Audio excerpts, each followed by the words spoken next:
الحمد لله رب العالمين والعاقبة للمتقين والصلاة والسلام على رسوله الكريم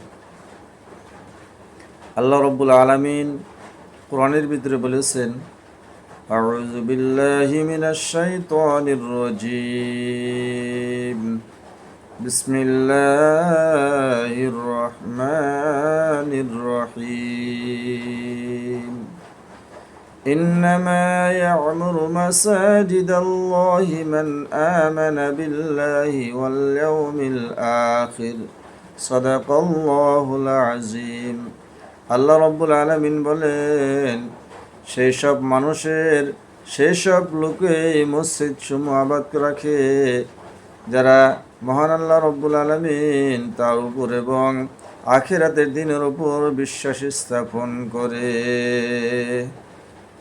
হযরত আবু সাঈদ খুদরি রাদিয়াল্লাহু তাআলা আনহু একটি হাদিসে বর্ণনা করছেন এবং আল্লাহ রাসূল সাল্লাল্লাহু আলাইহি সাল্লাম বলছেন যে তোমরা যদি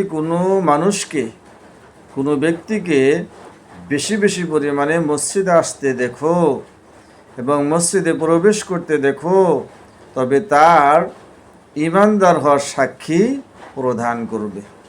তাই প্রত্যেকজন মানুষ ঈমানদার হওয়া চায়, মসজিদের সঙ্গে তালুক রাখতে চাই। এই দুনিয়া ক্ষণস্থায়ী জিন্দেগি, আজ আছি কাল আমি আপনি থাকবো না। কত মানুষ আপনার চোখের দ্বারায় দেখলাম, কত মানুষ এই দুনিয়া থেকে বিদায় নিল। একদিন আপনার দুনিয়া থেকে বিদায় নিতে হবে, ক্ষণস্থায়ী জিন্দেগি। তাই আল্লাহর হুকুম পালন করতে হবে। আল্লাহর হুকুম পালন করলে লাভ আপনার হবে, নচেত আপনার লোকসান হবে। দুনিয়ার জিন্দেগি শেষ আছে, মৃত্যুর পরের জিন্দেগি শেষ নাই, শুরু আছে, শেষ হবে না। তাই সেই জিন্দেগির জন্য আপনি মেহনত করি, দিনের পথে চলে ঈমান মজবুত করি, 5 ওয়াক্ত নামাজ